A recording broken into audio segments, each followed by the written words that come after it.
all three of us spoke about this before in our previous conversation, in that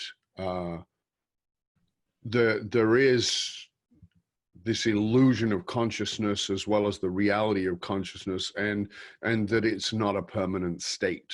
And this is part of the trap, is that, oh, you know, you're enlightened. And that's why I said I have the sign. I used to be enlightened, but I'm all right now. Is because it keeps me awake. It keeps me reminding myself, oh, you're nodding off here, right? I'm having a fight with my missus about what? What? Like, you know, am I fighting to be right, or am I fighting for what's honest and loving and truthful? Yeah, you know, I'm fighting to be right. Okay, so I need to give that up. So yeah, I get all that. Let's sort of go down this road a little bit further, and because you brought it up, so I'm going to go there.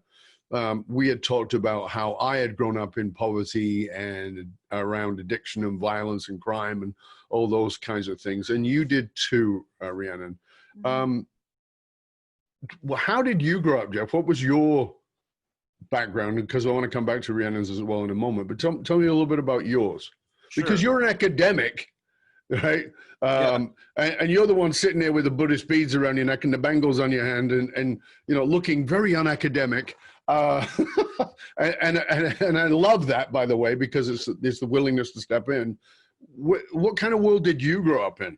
So where I grew up, it was an interesting situation. I grew up in Montreal, and at that time when I was growing up in the early 90s, there was a lot of, you know, tension that was happening in that particular part of the world around referendums and different things like that. So being an English-speaking person in an English-speaking family, we encountered a lot of issues growing up because of the fact that we didn't speak the dominant language in that particular province, which is an interesting conversation to have in and of itself around English-speaking Caucasians being discriminated against in this country and having to leave a province to go to another province because of discrimination in the workplace. My dad was being discriminated at work because he didn't speak French and had to come to Ontario as a result of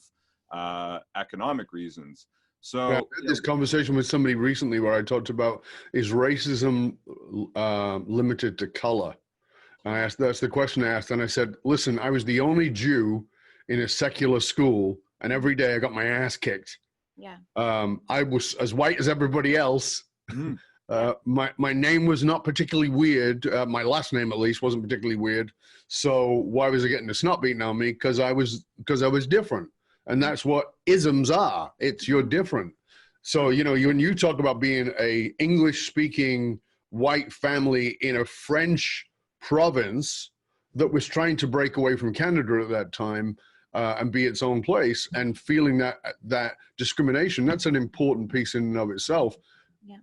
I want you to go on from there. It's an uncomfortable truth within the context of where we are right now in the path towards total equality within the conversation around diversity inclusion. That is no, we can't be talking about that right now. Well, let's call it out, because you are a white man, and right now the only group that is allowed to be publicly shamed and pulled apart are white men, and this is okay. But this is not okay, and so we're in a. Well, I think, hold on a second. I think we need a little bit of, you know, us white guys need a bit of a wake the hell up, for, you know, because I think there is a lot of entitlement there and a lot of and assumed. I don't agree, and I have experienced that entitlement. Sure. I experienced what that programming is, but I'm also raising two young white men. You know, I'm a mother of two young boys, and in this climate, when I see, especially the younger generation of young men, white, black, you name it, growing up, I feel that men are in a place where they don't understand where they fit in and belong. We're doing a lot of, we're actually, you know, you're encouraging one group over the other instead of encouraging everybody to come and lift and actually have a paradigm shift in the way that we, you know, communicate, come together. And so again, it's these different layers. When we get stuck into these particular conversations where, you know, you've been the privileged group for, you know, X many years, so now it's time for you to go to the bottom. that's not the answer either. It's about No. how can we actually collectively and collaboratively come to a new space. And so And when that's why Jeff, truth and reconciliation is so important, because it's just, that's the truth of what happened, and now we can be in a position to, you know, explore what that is. Mhm. But Yeah. but right there is this. I think you just hit something that is vital. Is, again, we're back in the ego conversation, but this ability to apologize. Mhm. And when I say apologize, I don't mean I'm sorry. I mean genuinely, you know, feel the compassion, feel the, oh my goodness, I'm so sorry, and here's why, and here's what I'm willing to try and do about this moving forward, whether that's in your primary marriage or whether that's in your business relationships or whether that's as a nation. You know, one of the things that, you know, people say all kinds of things about Trump, and I'll say, you know, not a fan, but if there's one thing I'm a least fan of is that he has an inability to apologize. And he's actually said it. I don't apologize. Mhm. That for me shows sociopathic behavior as well as narcissism, but it shows that, and that's definitely a danger. And when you've made a screw up and you come out, I mean, there was a senator in the US who came out and he had done blackface, and, you know, and he said, yeah, you know, I did do it.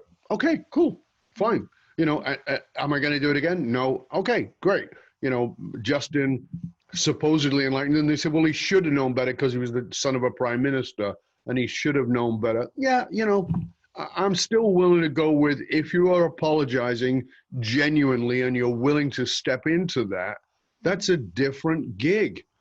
So how do you guys think we get even to the place of considering, let's just use this as a concept, an economic concept. How do we get to the place of economically apologizing for being greedy pigs who will rape and pillage the planet, and communities that are much smaller than ours or less powerful than ours, whether that's the people who live in the Amazon region, whether that's people who live in the cacao fields, of Colombia, whether that's the Afghanis or you know, wherever it's been, where we have put the dollar higher value than the people And a or the light. planet. Yeah. Yeah, absolutely. How do we get to that place? Because I think that really that's the essence of what we're talking about here 100%. with conscious economics, with what you guys are about.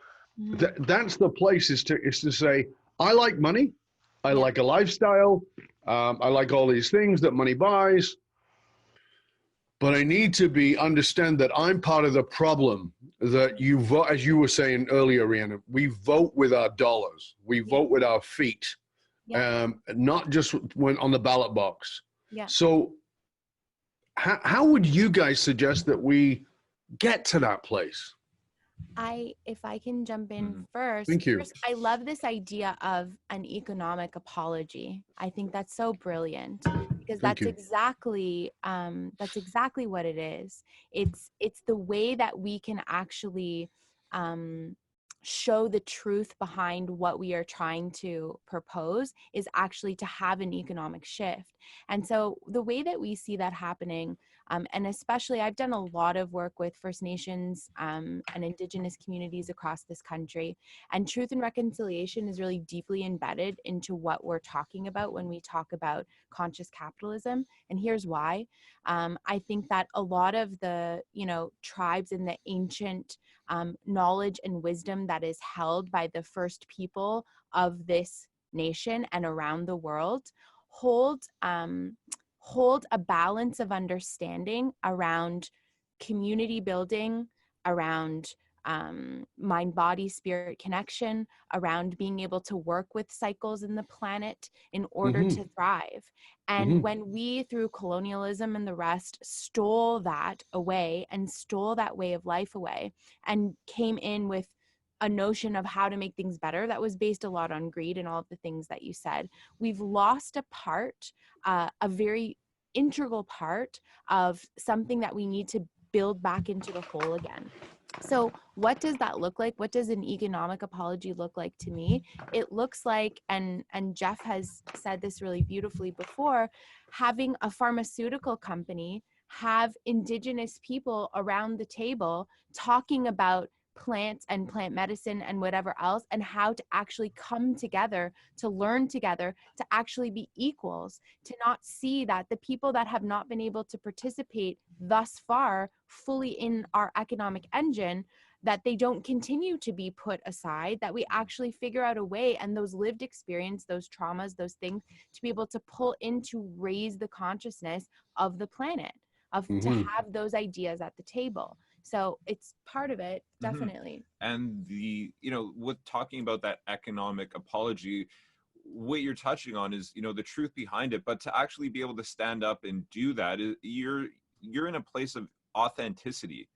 And that's extremely important to move this paradigm forward, where you're, you know, in your authentic space and you're aware of what's happened in the past and what's happened before you and what's happening still now, and recognizing what that is, and starting with a conversation around what can we do together to help this. Because, you know, through colonialism, people have been put in a place of disadvantage, and we can't start to try to reconcile that by having one-sided conversations where the colonials are saying this is what we need to do to make it better. You have to invite everybody to the table and, you know, harness that collective knowledge and that collective experience and do that healing that needs to happen first before we can explore anything that's going to happen afterwards towards to get to that, you know,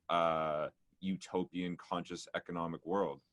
So let's go back, because I was asking you earlier, and we got tangents. My fault. I took us there, about how you grew up, and which seems to be, you know, as you went on your academic path, seems to be quite different than where you are. So tell us a little bit more about that. So growing up, you know, I found myself in a college program at 19 years old that was something that I didn't want to do anymore. And having not really been outside of the North American context and understanding the privilege that comes with holding a Canadian passport, and not recognizing what that is until I, you know, traveled outside of our borders into the emerging market, and then having a look at how the rest of the world lived. And through that experience, made me recognize what we have here in this country, and, you know, what that passport in my pocket affords me. Because, you know, I dropped out of college and moved to a Costa Rican jungle at 19 years old, trying to figure out what I wanted to do. And, you know, walking through the roads in that time, I saw how people lived. And Costa Rica isn't a severely impoverished nation like some of, like, a lot of the work that I do in Nepal. But I saw people that were, you know, slaving in the hot sun for, you know, 16 hours a day, that would give their left arm for the opportunities that I was squandering. So I moved back to Canada really quickly. I went to Ryerson University in the business program. I was a full-time student at night, and I was a full-time, I was working in startups. I worked in startups. I've been working with entrepreneurs for 20 years. I don't look like I have over 20 years of experience of industry, but I, you know, went through that grind of 65, 70 hours a week, pushing myself, flying all over the world, managing factories in China remotely from Canada, you know, flying and getting, you know, accounts, you know, all over the world, Europe, all over Asia, South America, Mexico, and getting to a point of being successful and then transitioning into an academic world. Because being a millennial, I didn't like what I was seeing in industry.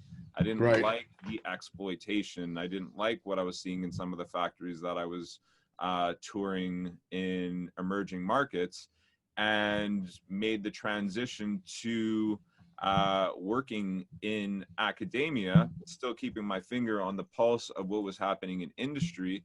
and, continuing to push my body to the max of 65, hours a week for over a decade, my body broke down and I got sick, nearly died a few times, and, realized what the benefits of a mind-body connection are and how I can be far more productive maintaining a mind-body connection better than I ever did working 65, 70 hours a week. And that's a narrative that we live in this society, is that, how I was living and how I was working was praised. Yes, of course. You go into the entrepreneurial community and that's a badge of honor. Oh, and yeah. that's the problem. Bragging rights on how little sleep you have. Exactly. And yeah.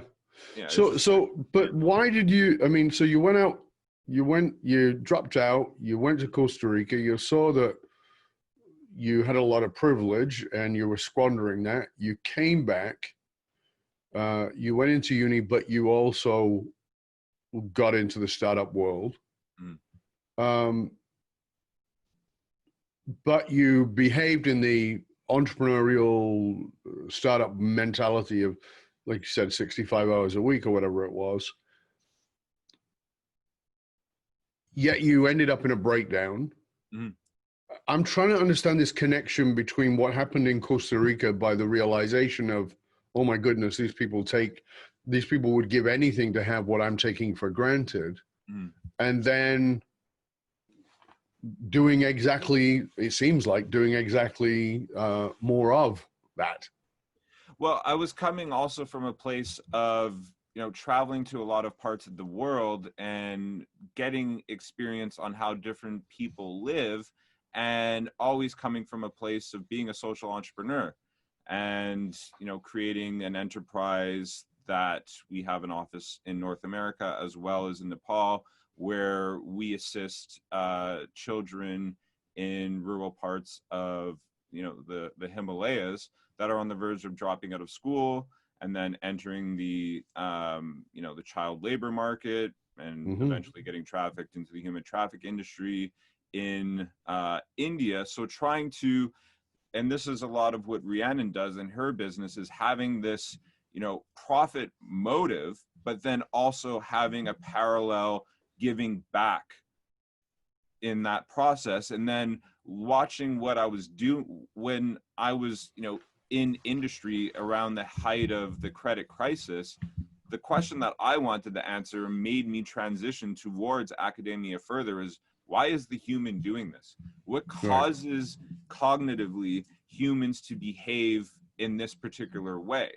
So I was always interested in delving in that, and then being in the roles that I was in an observational kind of way, trying to understand, okay, this is, starting to be more of an ethnography. It was, I'm living this, and I can see in my point of view and my perspective with the academic work that I'm doing on the side can allow me to, present an interesting view. And there's all kinds of places that just opened up and all kinds of great stuff we can unpack. And I want to go a little bit further on it. But Rhiannon, I want to flip to you for a moment, because like I said earlier, you and I both grew up in poverty around addiction and violence and crime and all those kinds of things. And you ended up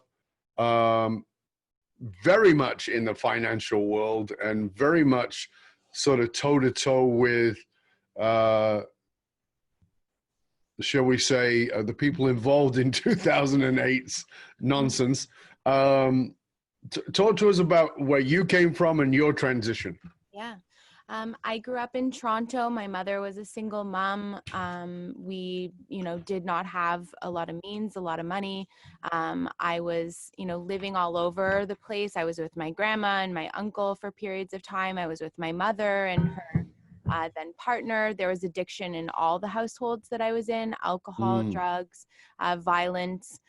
Only child, ended up being, really much part of that cycle. And from a very young age, because I had so much freedom and everyone was so focused on, themselves and getting by, that people weren't really watching what I was doing. And so I really felt like I was passed through an education system that didn't really pay attention to me. I was struggling early early on with school, reading different things, but kept being sort of pushed through another grade. So I started to lose a lot of confidence in my abilities and self. And I started Sure. to find that confidence amongst other people who were broken like me. I started hanging around with kids who were dabbling with drugs and alcohol really early. I started getting into what was the, rave scene at the time, Sure. doing a lot of drugs and being kicked out of school by grade 10. And I had, I guess, my first awakening at 15 years old. I woke up one morning, I don't know what it was, but I looked into the mirror. I saw my eyes, sunken, hollow eyes of a very young girl. And I saw a little glimpse of something that was a match to something in my mom's eyes, that was a match to something in the other women in my family. And I thought, no, I don't want to go there. I don't want to repeat this. And so, for me, it was getting back in school, but school wasn't a place where I found a lot of comfort the way that I thought. And I had a deep emotional intelligence growing up in a home of addiction. You know how to manipulate yourself and the situation in order to fit in. If you need to be silent, you know when to be silent. When it's time to speak, you know when to speak. And I felt so deeply. Everything felt so surface level in the way that the system was designed. And it really took me until getting to university where I started to actually feel like I might have some real ideas. I might actually be smarter than I think I am. I might actually be able to have a voice here and change maybe the way people see people like me or a group that I represented. So getting in with the Economic Club of Canada was a sheer out of luck mystery. I would have never, ever in a million years thought that that's where I would have ended up. I was very much going down that trajectory. And this happens with, I think, I don't want to say brainwashing, but in our post-secondary system, the liberalization of the way that we teach. And I grew up in that sort of very liberal humanities art space.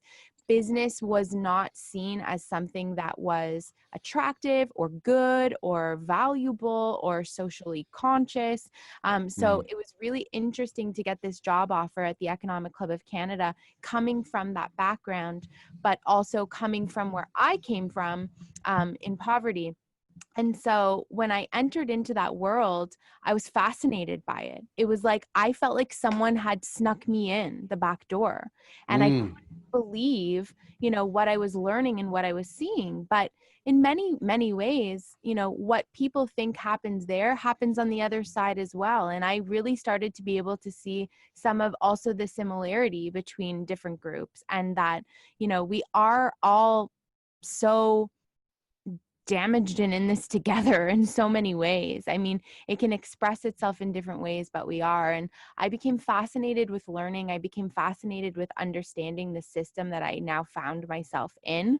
I had the privilege of working with very senior level executives and CEOs and getting to know. And, some people are great and some people aren't, but that's in any group. That's in any space. And, it's where I think I came with the biggest sort of awakening or questioning is I was told that I was an anomaly, that I had broken the system, that I was somebody who represented what it means to get out. I was economically successful. I was moving up in my career. But at the same time, I was breaking down. At that same moment, I was breaking down, and there was an erosion of my sense of self and of trying to fit into something that I didn't feel I fit into. And what really came down to it is when I was at the height of, I guess, my success in my career, I had then, bought the Economic Club of Canada and had taken it over as a young woman, and people were like, who is this, kid? And how is this all happening? And I got to a point where, even what I had, I didn't believe I was worthy of having. I hadn't done all of the work that needed to happen in order to get into a place of deservingness where I could even understand the opportunity that was in front of me, because I kept, pushing it away as I accepted it. So, it's all to say that I think there's a lot that has to happen internally in each of us individually in order to get to a space where we can be the architects of a new system. It's a personal journey to get there and to get that understanding, I believe.